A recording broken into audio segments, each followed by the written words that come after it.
Sobat Komsos, ketemu lagi di Bisik Bincang Asik bersama Komisi Komsos Keuskupan Bandung.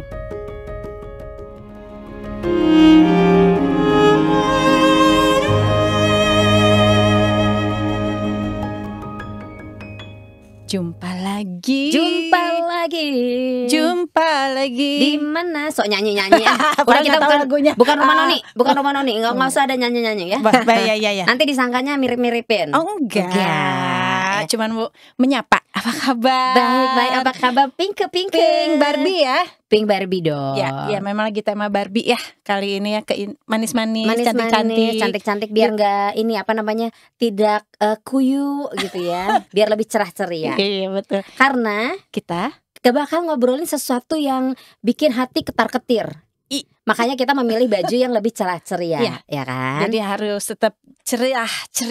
Betul banget. Nah, seperti biasa sudah ada Ibu Evi Wirya Sugata. Halo Ibu, apa kabar? Baik, seneng banget ketemu Ibu Evi hari ini. Udah lama ya kita nggak ngobrol ya? Iya, udah hampir sebulan ya. Hampir sebulan kita dulu nggak sering ngobrol. ya? Dulu iya. Tergantung sih ya. Iya. Bu, hari ini tuh kita bakal ngobrolin sesuatu yang di agama Katolik, di gereja Katolik itu adalah sesuatu yang tabu. Nggak boleh ya sebenarnya. Bener gak sih? Nanti orang ngobrolin apa? Ntar dulu biar penasaran nih Sobat Komsos. Ya sebenarnya semua agama ya diharapkan itu tidak terjadi. Oh, iya. Jadi bukan hanya Katolik. Mungkin Katolik paling strict ya. Tapi di semua agama sebenarnya diharapkan tidak pernah terjadi. Tidak pernah terjadi. Nah, kita ngobrolin dulu awalnya nih ya. Oke. Orang menjalin hubungan, relation, apalagi dengan cinta, dengan kasih, penuh perjuangan kan Bu ya. Untuk mencapai, misalnya nih nembaknya aja susah, belum dapat restu dari orang tuanya. Udah dapat restu, lika-likunya menyesuaikan sifat dan karakternya, kompromi sifat dan karakternya itu aja udah luar biasa prosesnya ya. Iya, betul. Kemudian udah kayak gitu udah dapat restu dari orang tua lah. Kemudian ada konflik dan lain sebagainya, akhirnya lanjut lagi hubungan, akhirnya sampai jenjang pernikahan. Iya. Panjang itu. Panjang banget kan. Bukan hanya sehari 2 hari langsung married yuk gitu. Apalagi kalau di Katolik kan harus ada ina, harus ada inu gitu kan. Ada prasyaratnya. Ada prasyaratnya gitu. Untuk menikah tuh tidak mudah gitu. Belum tentu juga di ACC ya Bu ya. Iya. Betul kan? Iya betul. Iya nggak semuanya akhirnya di approve. Ya. Kalau udah. Ada yang kadang-kadang ditunda dulu gitu. Nah, sudah sampai sejauh itu perjalanannya, sudah sampai susah banget gitu perjuangannya. Tiba-tiba di tengah jalan, yuk kita berpisah. Aduh, rasanya tuh ya, kok nggak inget toh zaman dulunya toh, cinta-cinta awalnya ya, hangat-hangatnya gitu. Nah, itu dia Bu, kenapa bisa sampai terjadi istilahnya? Kok bisa sih sampai sudah perjuangannya sedemikian rupa? Tapi akhirnya si pasangan ini tuh memutuskan untuk berpisah gitu. Padahal kan dia tahu ya konsekuensi. Kalau apa yang sudah dipersatukan oleh Tuhan tidak bisa diceraikan oleh manusia. Iya, betul. Panjang ya Bu aku ngomongnya. Gue aja deh. Bukan itu gini. Perceraian itu kan sesuatu yang sebenarnya sebaiknya nggak terjadi. Tetapi pada beberapa kasus itu terpaksa terjadi, ya. Misalnya ada KDRT, gereja pun memperbolehkan kalau ada KDRT dengan pembatalan pernikahan. Karena masa nanti misalnya korbannya meninggal dulu, baru coba kalau dikabulkan, kan nggak begitu ya. Jadi kalau ada kekerasan biasanya ada dispensasi khusus untuk pembatalan pernikahannya. Tapi ini kita bicara yang umum. Yang umum ya. Nah, tapi kalau tadi dari dari Cisan cerita kalau orang yang berjuangnya seperti itu, rasanya saya di kasus-kasus yang saya hadapi nggak ada sih yang perjuangannya di awal tuh berat banget. Nggak. Rata-rata mereka mulus-mulus aja. Bahkan selama pacaran tidak banyak ribut, tidak apa. Manis gitu. Manis, restu keluarga juga diberikan dengan lebih mudah ya. Kalaupun ada hal-hal yang kurang, itu juga support dari keluarga juga ada ya. Nah, Tetapi yang sering tidak terselesaikan itu adalah mengenal pasangan dan mengenal diri saya. Jadi hanya pacaran cinta-cintaan. Betul. I love you, you love me. Jadi gitu. mereka mungkin beranggapan bahwa pernikahan itu seperti berlarian di padang rumput seperti film Disney mungkin ya, Bu Evi? Atau misalnya berlari-lari, berputar-putar di pohon seperti film India. Nah, jadi kalau istilah saya, mereka menikah tuh pernikahan Cinderella. Oke. Jadi Sweet pernikahan so sweet, ketemu pangeran ya. Berbaju Pokoknya indah banget. berkuda. Ya. Tetapi kenyataannya setelah dia hadapi itu semua omong kosong. Menikah menghadapi realitas hidup. Iya. Karena atau kadang-kadang ada orang menikah karena punya masalah di keluarga. Pengen lari. Pengen keluar dari dan dia rumah. merasa pernikahan itu adalah Jalan keluar. solusi dari permasalahan yang sedang dia hadapi. Tapi Bu Dia Evi lupa. selalu bilang bahwa pernikahan itu bukanlah Solusi. dan bukanlah awal dari malah awal dari Suatu masalah suatu lain. Karena pernikahan itu sebetulnya kumpulan banyak masalah ya sebetulnya Ya, ya. karena kan kita juga harus menyesuaikan dengan keluarga besar, Yes. menyesuaikan dengan pasangan. Kalau lagi pacaran kita ribut, boleh lah ya nggak ketemu. Tapi kalau sudah menikah, kan sebaiknya kalau ribut tidak meninggalkan rumah. Iya. Nah, maka bangun tidur ketemu kamu. Kamu lagi. Mending Lu lagi, berkokok lu deh, lagi. berkokok deh. Iya. Udah sampai kalau udah sampai ngomong kayak gitu kayaknya udah saking gede banget ya. Maneh deh. Kayaknya tuh pengen terucap, aduh udah deh gitu. Lo hidup lo, gue hidup gue gitu. Ya.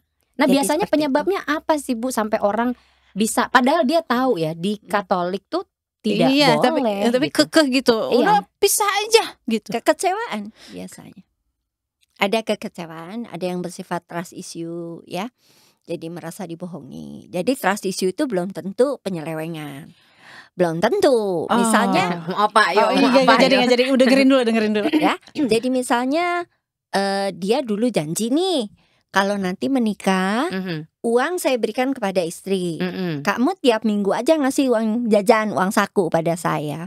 Pada saat sudah menikah, sorry deh, gue nggak pede deh kalau nggak pegang duit. Gue aja yang nanti yang ngasih tiap minggu mak lu, dibalik gitu loh. Jadi si istri kan udah merasa, gitu kan? Ya. Kok berbeda, ya?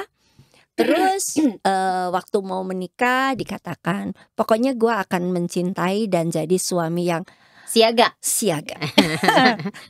Sesudah menikah pulang asik sendiri Main handphone. atau hobi. Oke, main game dan lain sebagainya. Misalnya istrinya disebut hemat-hemat kamu, tapi dia punya hobi yang tidak hemat. Soalnya barang laki-laki itu ya biasanya kebutuhannya tuh lebih mahal.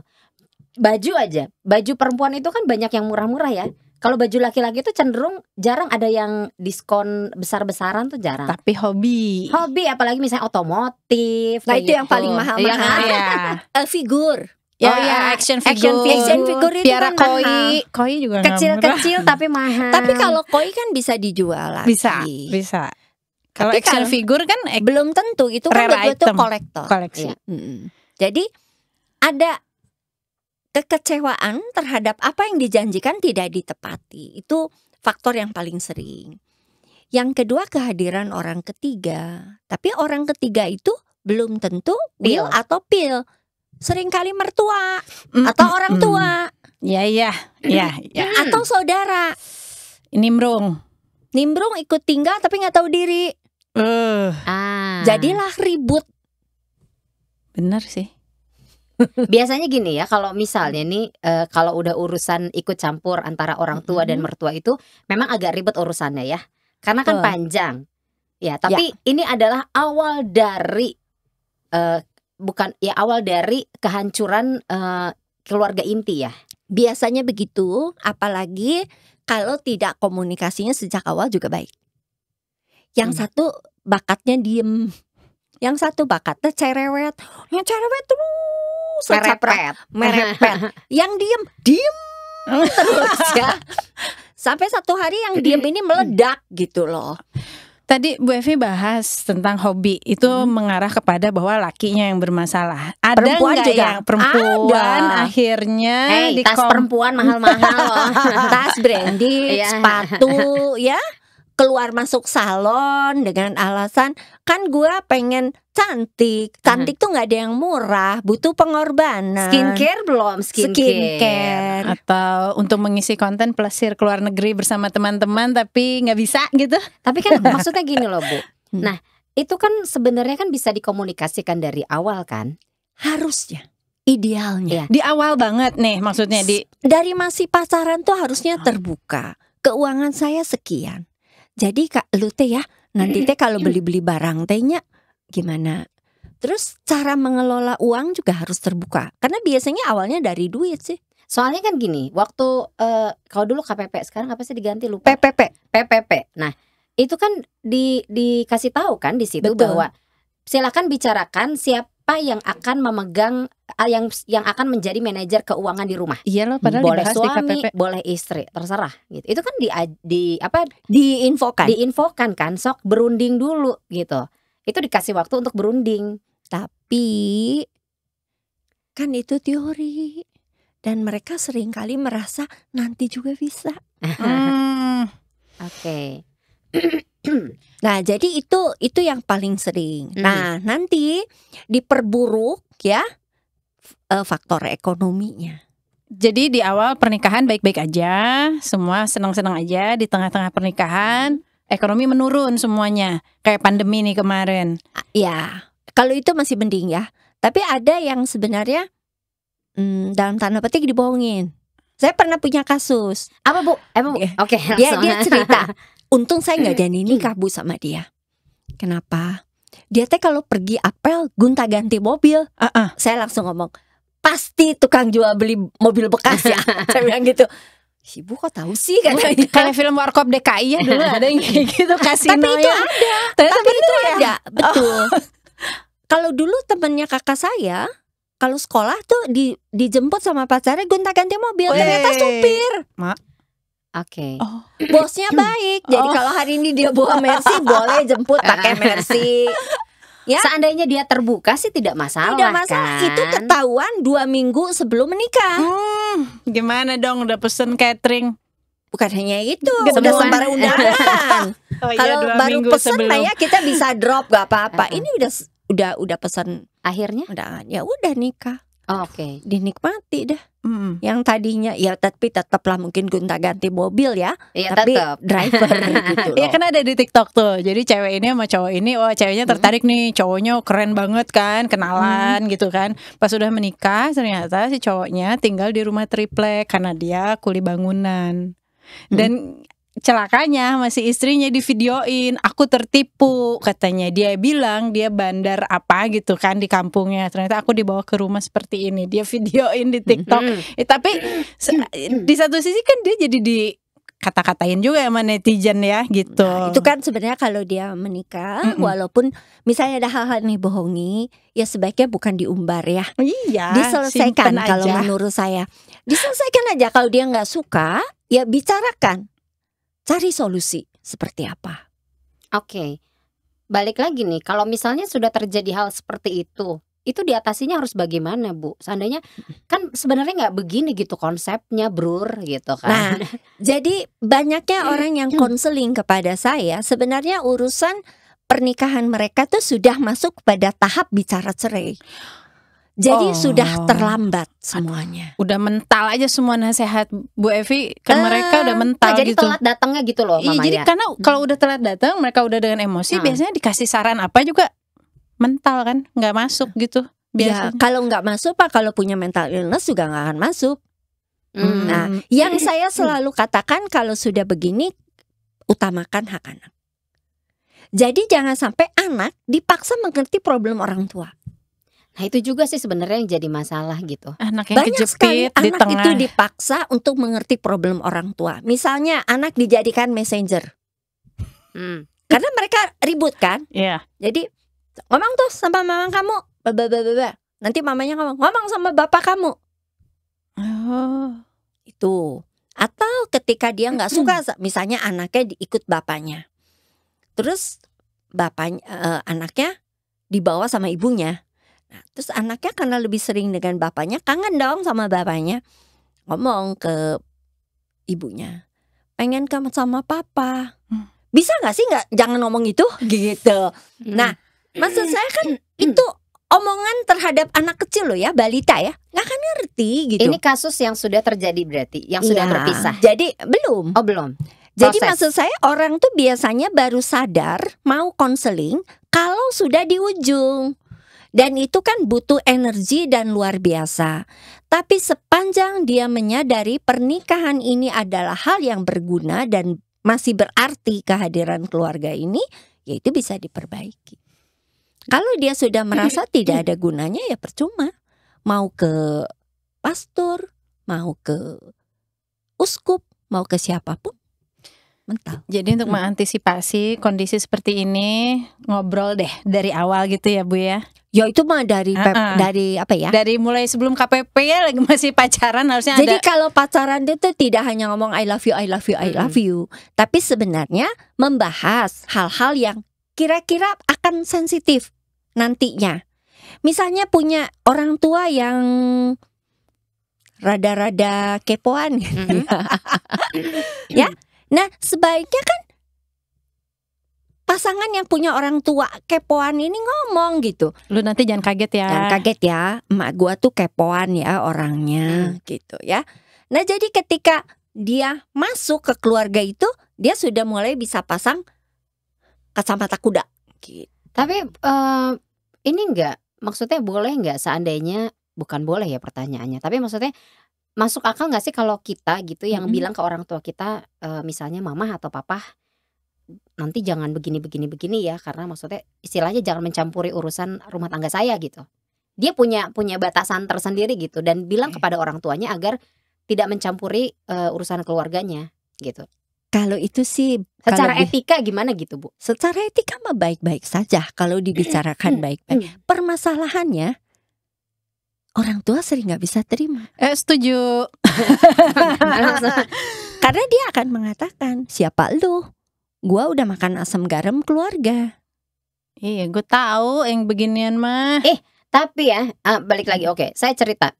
Waktu pemberkatan pernikahan, kayaknya nih aku pernah ngobrol juga di Bisik deh. Saya senang sekali dengan khotbahnya Pastor Nono, karena waktu itu diberkatinya sama Pastor Nono kan. Pastor Nono tuh bilang, Krisan, Herman silahkan balik ke umat gitu. Tolong lihat mereka semua yang mendoakan kalian. Terus Pastor Nono bilang gini, ibu bapak yang keluarganya Krisan dan Herman, kalau mereka punya masalah jangan pernah ikut campur dalam urusan rumah tangga mereka. Nah, Saya suka banget dengan benar. dengan nasihatnya Pastor Nono kepada orang tua saya, orang tua Herman gitu. Bahwa itu sampai sekarang pun akhirnya tidak pernah ada yang ikut campur dalam urusan rumah tangga saya dan Herman gitu. Tapi kan itu istilahnya mah 1 banding 1000 kali. Bagusnya ya. kan kalian tipe pasangan yang bukan suka ngadu sama orang tua, kan ada dikit-dikit ngadu sama Mami, Mi, suami aku tuh ternyata begini, atau Aku Mi, ngadu, istri "Mama." aku tuh ternyata begini, Mi, gitu kan. Mama Herman nakal gitu. Dia mah ngadu soal anaknya. Gak bisa turun dari pohon. Itu mah hero Bu. Anak kaki 4. Anak kaki 4. Iya Oke, kan? balik lagi. Ngadu-ngadu itu. Iya kan? Nah sekarang kalau misalnya sudah terlanjur, maksudnya si anak berbicara seperti itu agar akhirnya tidak rumit, tidak terjadi yang Betul. tadi sudah di ujung, sudah mau ternyata sudah mau bercerai gitu loh, baru datang gitu. Ya, sebaiknya memang begitu. Cuman kembali ya, kalau ditanya etika boleh saja. Sepanjang kita bicaranya baik-baik ya. Cara ngomongnya tetap sopan.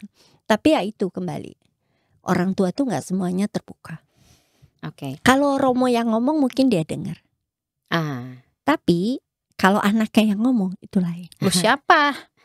Nyuruh-nyuruh gue, nasihatin gue. Berarti nanti bilang ke Romonya pas khotbah nanti Romo ya titip pesen gitu.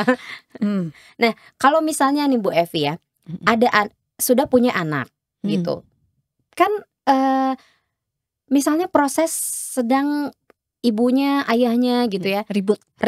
kemudian selalu ngomong udah gue ceraiin lu Depan ceraiin anak. depan anak gitu. Mentalnya anak juga pasti akan terganggu kan, Bu? Betul. Gitu. Nah, ini untuk biar menyadari bahwa anak itu akan selalu menjadi korban perpisahan orang tuanya loh. Gitu. Menyadarkannya tuh Iya. si pasangan ini gimana sih menyadarkannya gitu? Mereka tuh sadar. Oh. Tahu. Semua yang konseling kepada saya, mereka selalu mengatakan, ya saya tahu Bu, anak saya akan jadi korban. Oh. Tahu kok. Tapi itu teori. Prakteknya kan gak mau peduli. yang kayak gini masih bisa diperbaiki nggak? Misalnya, Tergantung dari prosesnya udah sampai di mana. Kalau sudah pisah rumah, atau yang satu punya mental illness, ya itu udah susah. mental illness-nya seperti apa sih, Bu? Kalau yang saya tangani itu kemarin ini BPD. Istrinya sebenarnya bisa terima.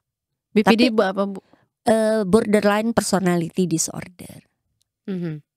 Oh. Mirip bipolar lah. Oh. Cuman swingnya cepet banget ya. Uh. Nah jadi si suaminya nggak bisa terima kalau si pasangannya misalnya lo ya pernah ngomong keceplosan, ngomong sesuatu dianggapnya itu melukai harga diri dia. Padahal si istri itu hanya ngomong, saking keselnya si suami itu bentak-bentak dia, pukul dia istrinya cuma ngomong. Sebenarnya waktu itu yang mau sama gue tuh ada yang melebihi lu semuanya. Saking keselnya. Saking keselnya karena memang kok diperlakukannya seperti ini gitu. Ya. Nah, buat dia itu dipegang. Dan bahkan ketika konseling itu dia cerita soal kejadian waktu masih pacaran 10 tahun lalu itu detail masih inget loh. Si lakinya. Iya. Dan itu sekali saya dengarkan, 2 kali saya masih amin ya. 3 kali, 4 kali saya bilang stop bicara itu, saya sudah tahu kejadiannya begini akan berakhir di sini. Nah, itu kan tipikal orang-orang BPD ya. Jadi ada keterikatan ya, OCD ya, jadi obsesi kompulsi terhadap satu peristiwa. Jadi dia kalau udah nggak suka ya nggak suka. Kalau ditanya sebabnya apa, ya mungkin hal sepele. Tadi salah ngomong sedikit gitu. Tapi itu bisa dirubah. Enggak. Sepanjang dia mau berobat dan mengkonsumsi obat, dia bisa. Berobat ya jatuhnya jadi kalau kondisi Dia begitu. harus ke psikiater Ke dulu, psikiater. makan obat. Sama kan bipolar juga dia harus konsumsi Selalu obat konsumsi. sepanjang hidup dia, supaya emosinya nggak terlalu swing ya. Terus anak-anak itu sendiri Bu kan menghadapinya semua berbeda ya. Ya. Yang balita kasihan. Balita itu nggak ngerti, tapi nanti delay trauma. Ketika dia remaja itu akan muncul. Delay traumanya seperti apa? Bisa dia jadi pemberontak, tapi tidak sedikit juga ketika dia menikah punya anak, semua perlakuan orang tua dulu yang dia peroleh itu dia copy sama. Secara tidak sadar. Tidak sadar. Itu yang balita. Ya. Kalau yang remaja Bu? Ngelawan biasanya. Atau ada juga yang jadi apatis. Saya pernah menangani itu karena pihak ayahnya terlalu keras. Dia sampai mengalami kondisi yang disebut regresi. Jadi balik seperti anak balita, pada anaknya SMP. Seperti makan, itu daging tuh harus dipotongin. Ya, daging ayam tuh mesti disuir-suir. Nggak, kalau pakai tulangnya nggak bisa makan dia. Sampai segitunya. Ya, di tes IQ waktu dulu dia SD dites itu 120 sekian. Pintar. Ya, pintar anaknya. Tapi pada saat kejadian itu saya tes lagi cuma 80 sekian. Loh. Ya, itu karena dia kan regresi balik.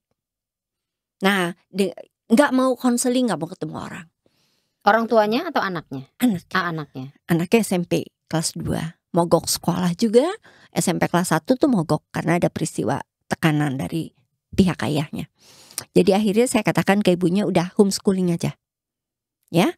Yang kedua, dia kalau nggak mau konseling nggak apa-apa. Sok dampingi seperti ini. Ya. Ibunya telaten mendampingi pelan-pelan ya, anaknya mulai bisa komunikasi ya dan lain sebagainya. Itu bisa sembuh berarti ya Bu Evi? Ya bisa saja, karena apalagi ini masih bunda ya. Jadi dia sepanjang diberi kesempatan untuk terapi dan lain sebagainya, dia bisa. Kalau Yang ambil- support sistemnya bagus. Yang ambil peran berarti mamanya itu. Ini mamanya. Papanya los aja, nggak ikut nimbrung ngambil peran untuk pemulihan Sebaiknya anaknya. enggak ya, karena bapaknya kalau nimbrung menekan. Oh, jadi dia. Karena monsternya itu bapaknya. Oh, oke. Pada kasus ini ya. Ya, pada kasus ini tuh bapaknya. Jadi memang ya, yang namanya perceraian itu bagaimanapun juga semuanya akan terluka. Ya istri terluka, Nah, suami terluka, Kalau tadi anak ditanya juga. penyebabnya ya, rata-rata orang bercerai itu sebenarnya sama-sama punya luka batin, Masa lalunya ya. masa lalunya. Dan mereka tuh kayak orang bercermin. Satu sama lain sebenarnya melihat bayangan dia Dirinya. yang tidak disukai pada pasangannya. Oh gitu Bu Evi. Kalau saya melihat begitu. Jadi misalnya yang satu luka batin karena ibunya dulu berlaku keras. Wah, pokoknya kasar ngomongnya ya. Jadi dia luka batin kan. Oh. Yang satu dibesarkan dengan dimanja. Dimanja itu luka batin loh. Mhm. Kita pernah Bingung bahas kan? ini, kita pernah bahas ini. Nanti ya nonton Iya, episode nanti bisik aku nonton, sebelumnya nanti aku ya. nonton. Ya, Iya. bingung kan? Kenapa? Karena dimanja itu tidak memberikan kepada anak untuk belajar berproses mengatasi kekecewaan. Ini inner child ya Bu, tema kemarin ya. Betul. Nah, jadi ketika ketemu dua orang, yang ini kecewa karena melihat yang ini kok kayaknya permisif sekali kepada anak, jadi pola asuhnya berbeda, maka dia berpikir saya harus keras supaya anak saya disiplin. Ya, maka dia berlaku super keras seperti ibunya dulu. Oh. Nah, ini kecewa kan? Dua orang ketemu kayak yang apa ya? Ngaca ya. Aku melihat diriku di dirinya. Tapi dia nggak sadar bahwa itu adalah dirinya gitu loh.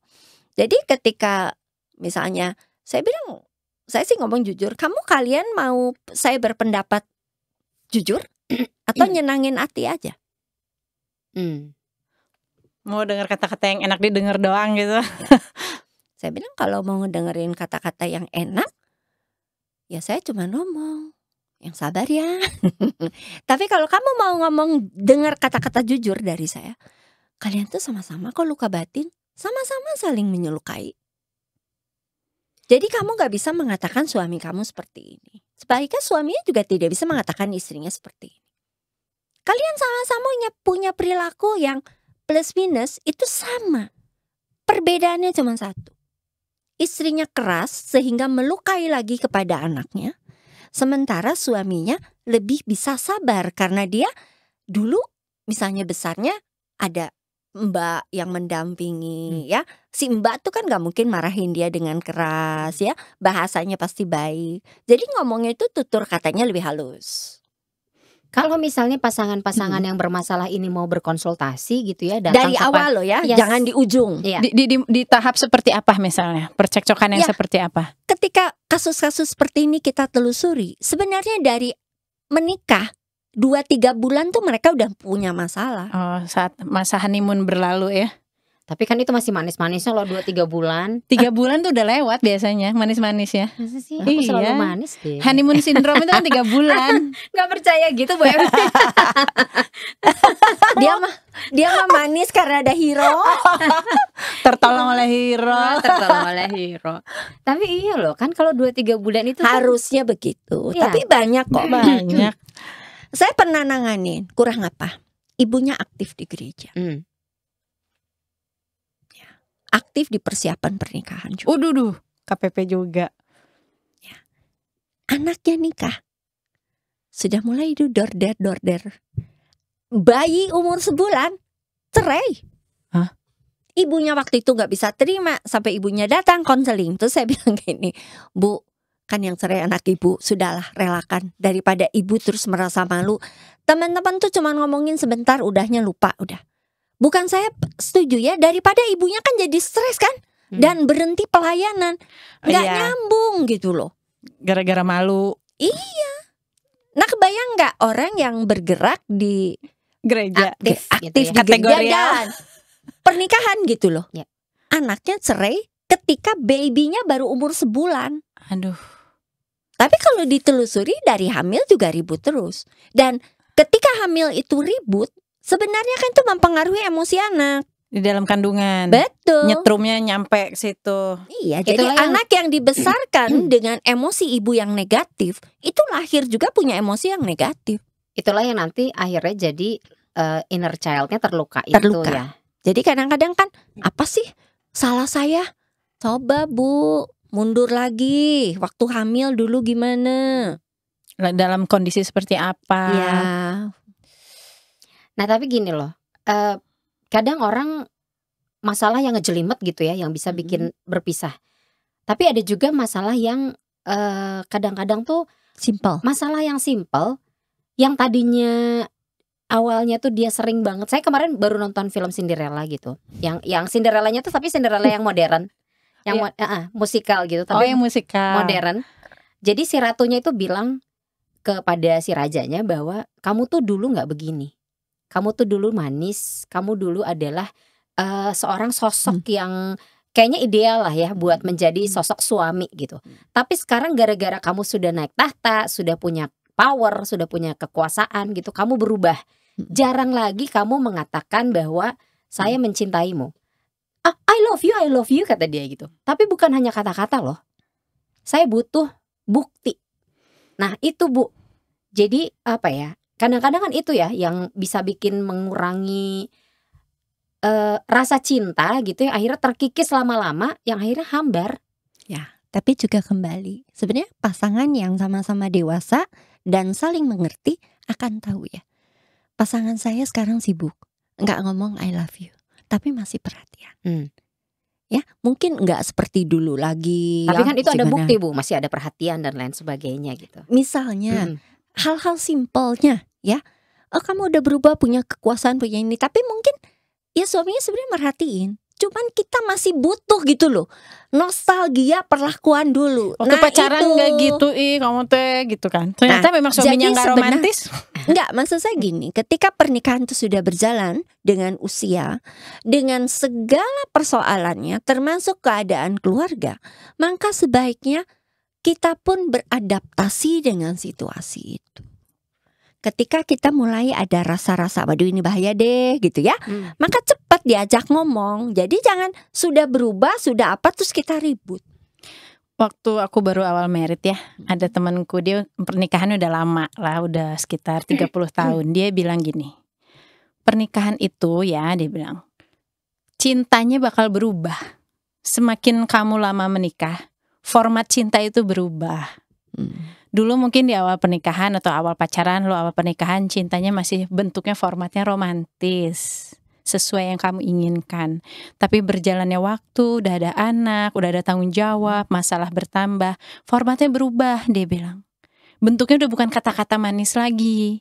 Tuh. Bentuknya udah bukan kata-kata sikap, bentuknya udah bukan sikap manis lagi, tapi lebih ke dia pulang ke rumah, dia masih sayang sama kamu dengan cara nggak ngajak ribut, misalnya dengan perhatian dia yang tidak berhenti dan tidak berubah, itu juga cinta, dia bilang. Betul.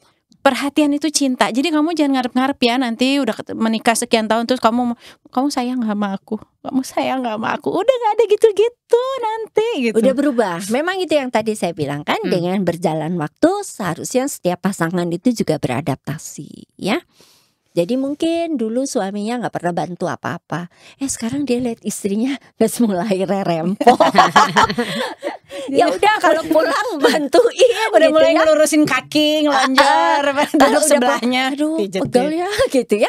Misalnya berarti kan ada hal-hal yang harus diperhatikan. Tapi kan itu pasangan yang dewasa. Ya. Iya kan tadi Bu Evi bilang bahwa kalau misalnya pasangan yang dewasa akan menyadari hal itu gitu. Tidak melulu bilang kata I love you, tapi juga menunjukkan dari action dari sikapnya gitu. Nah pasangan yang gak dewasa ini, yang ujuk-ujuk bilangnya, enggak, dia sudah berubah, dia tidak mencintai aku lagi, aku akan berpisah darinya. Dia nggak ngisi, sekarang nggak juga ngisi GoPay aku. Iya.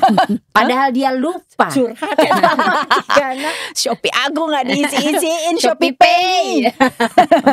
Padahal ternyata dia lupa bahwa janji pernikahan itu ya apa yang sudah dipersatukan oleh Tuhan tuh tidak bisa Susah diceraikan. senang, Susah senang bersama, sakit sehat, sehat, ya kan? suka dan duka. Yes, betul banget. Tapi Ya. dia mengatakan bahwa dia tidak cinta aku lagi, aku akan berpisah darinya sekarang juga. Bahkan mereka tahu sebenarnya itu nggak boleh Iya. cerai, tapi ya mereka maksa. Daripada saya terjun, kayak ada yang cerita ke saya, Bu, istri saya ngomong gini, kalau kamu ya datang ke sidang pengadilan, saya terjun saya dari apartemen, cenah. Serius, Dia Superman. Ngancam. Terus kalau apa, saya bawa kabur loh anak ini. Duh, saya sampai ngomong, apa poinnya buat kamu? Kalau kamu bawa kabur anak juga, suami kamu tuh bisa loh ngepolisikan kamu, karena dia bapaknya. Dan bapaknya bukan hanya bapak biologis, bapak yang sah secara hukum dan agama. Lagi-lagi ya, anak yang jadi korban. Anak jadi korban dan dijadikan ini loh, Sandra gitu ya. Alat. seperti kayak bargaining power ya. Kalau saya punya Oke, ya. Jadi ada kasus juga. Tadinya bapaknya megang anaknya. Pokoknya susah banget sama ibunya. Sampai satu hari, ya saya sudah tahu bapaknya ini ada masalah. Jadi saya ngomong, ini gimana caranya seharusnya anak lebih banyak dengan ibunya supaya dia bisa lebih ceria. Ya. Terus ibunya juga ngomong, tapi gimana ya Bu ya? Ya sudahlah, berdoa saja, pasti Tuhan tuh memberi jalan, saya bilang, ya. Nah, kalau saya hanya dorong anaknya lebih sering ke rumah ibunya, jadi ibunya kan tinggal dengan neneknya, dengan ortunya ya.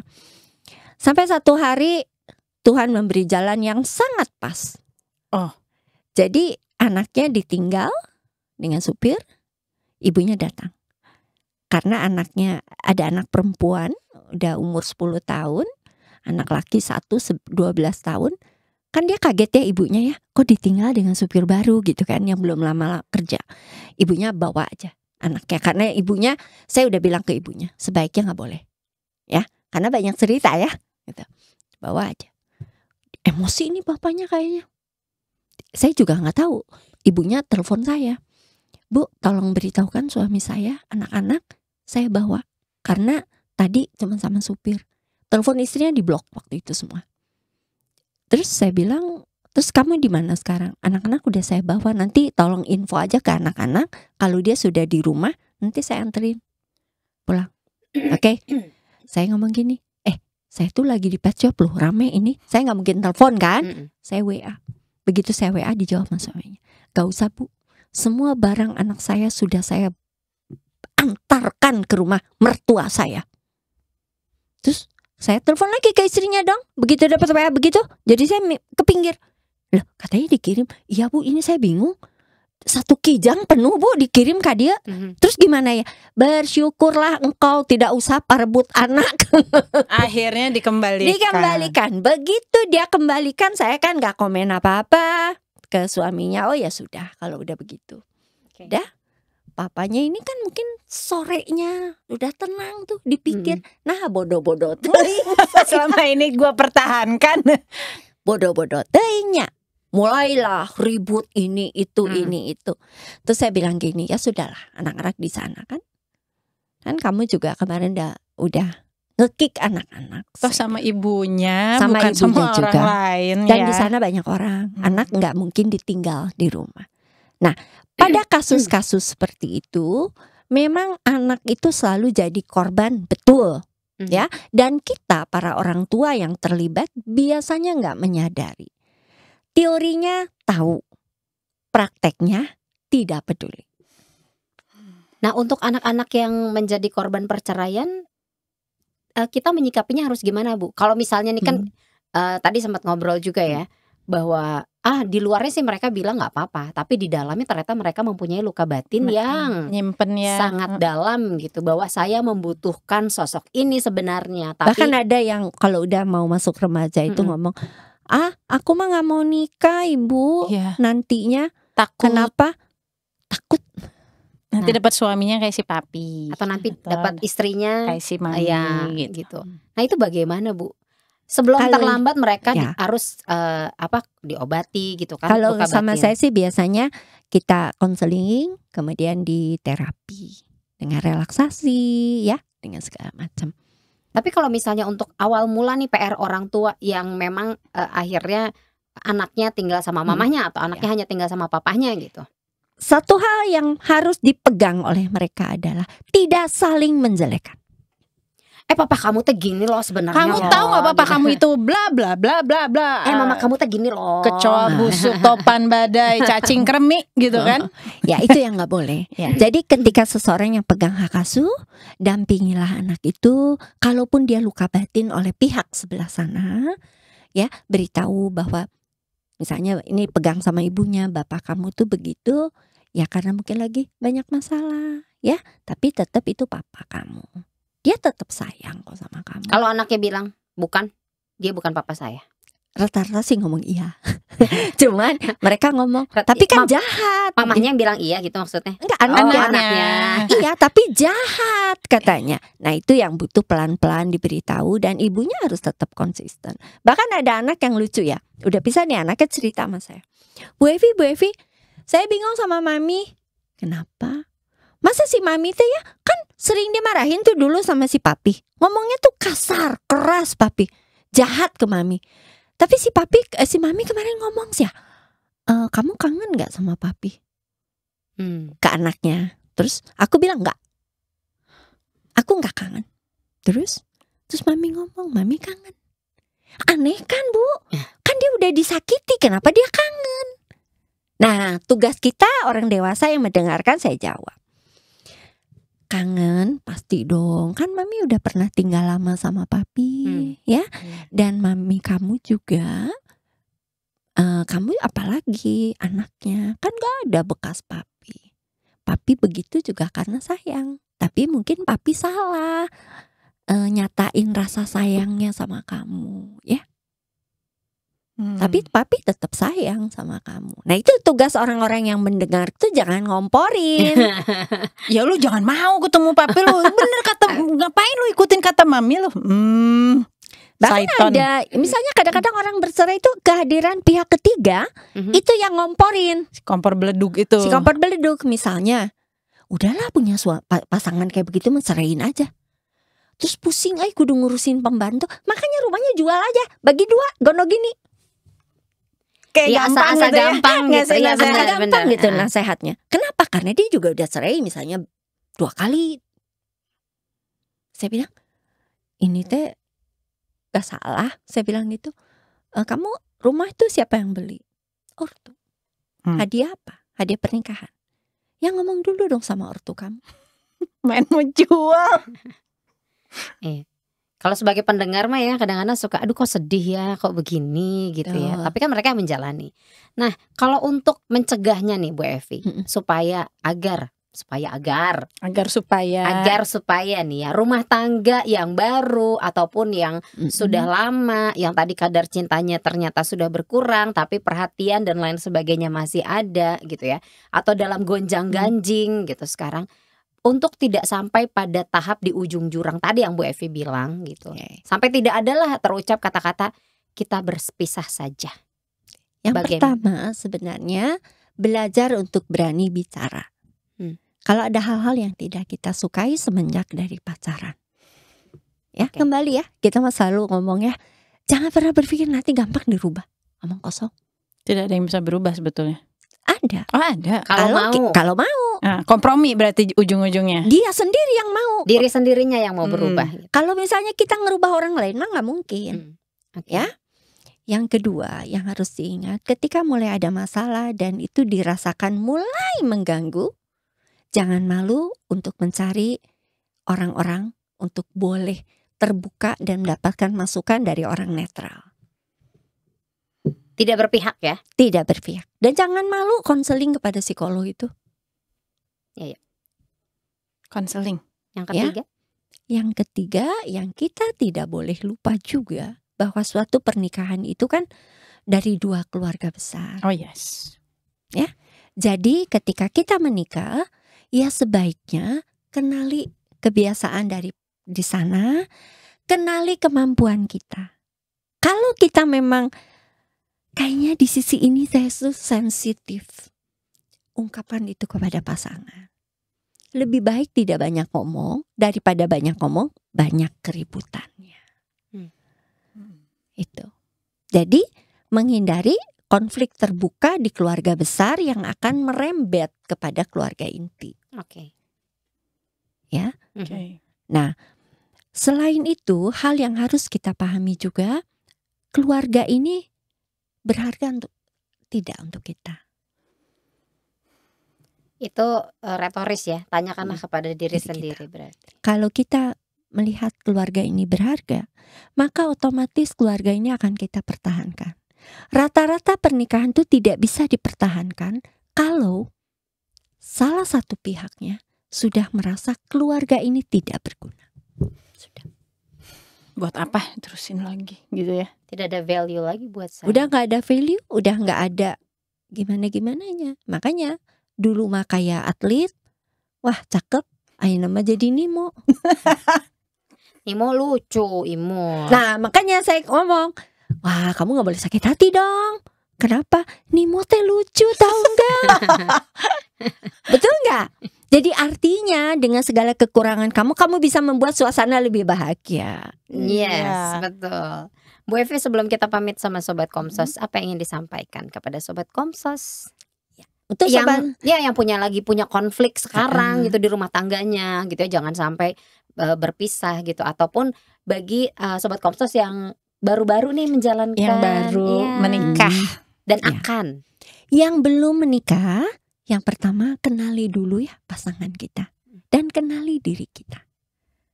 Bercermin, apa sih kekurangan saya? Apa sih masalah yang saya hadapi?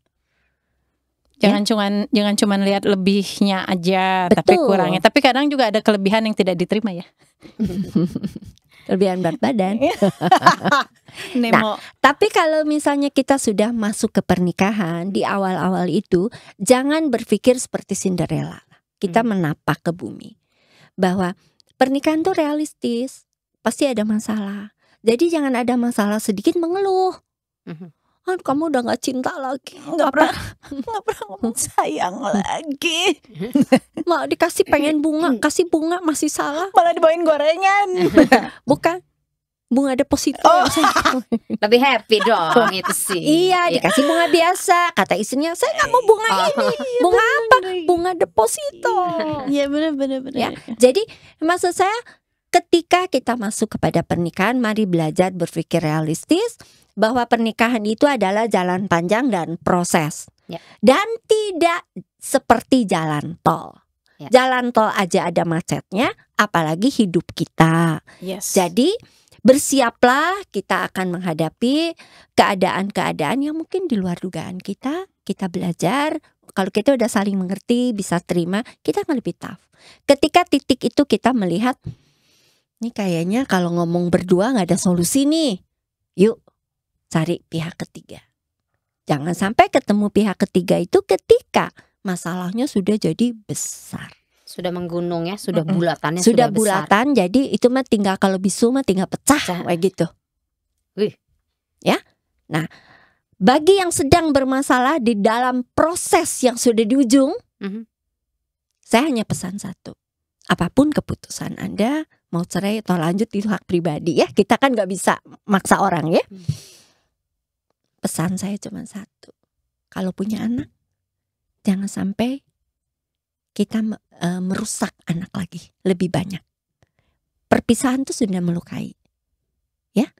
Tapi kalau kita juga menjadikan anak sebagai bentuk nego, kekuatan kita untuk bisa menguasai atau menekan pasangan kita, itu juga salah. Ya. Yuk utamakan kepentingan anak.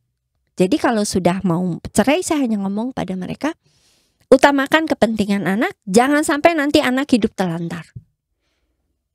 Itu. Malah tinggal sama opa-omanya.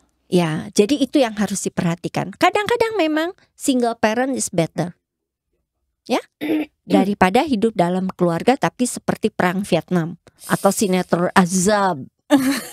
Tapi ingat ya bahwa ya jangan sampai ada istilahnya mah, ingatlah bahwa segala sesuatu itu tidak gampang, tidak Tidak mudah. gampang. Dan ketika kita ngambil keputusan, berarti harus kita punya komitmen untuk menjalani. Ingatlah cinta yang mula-mula.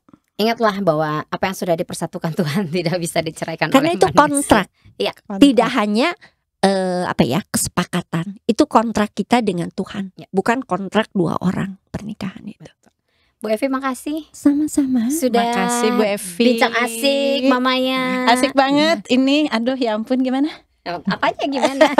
Ada yang curhat tadi, Ada. GoPay-nya tidak diisi dan Shopee Pay-nya. Isi dong. Suruh Jadi- nonton episode ini ya. Kalau Dionnya Yang ya. merasa jadi suaminya Maya, nonton dan segera dengarkan curahan hatinya. Shopee Pay. Xiaomi Pay. Oke, Bu Evi terima kasih. Kita harus Sama-sama. pamit nih sama Sobat Komsa. Semoga apa yang kita bicarakan di sini, kita bincangkan di sini, ya setidaknya bisa membantu lah Sobat Komsa di luar sana yang memang sedang ada masalah ataupun Ya. sedang mempersiapkan segala sesuatunya untuk menuju ke jenjang pernikahan ya. Ya. Kalau gitu terima kasih Sobat Komsa sudah menyaksikan episode Bisik kali ini. Saya Krisan Maharani Saya Maya Regina. dan Ibu Evi Wirya Segata. kami pamit. Kita ketemu lagi di episode selanjutnya. Dadah. Dah.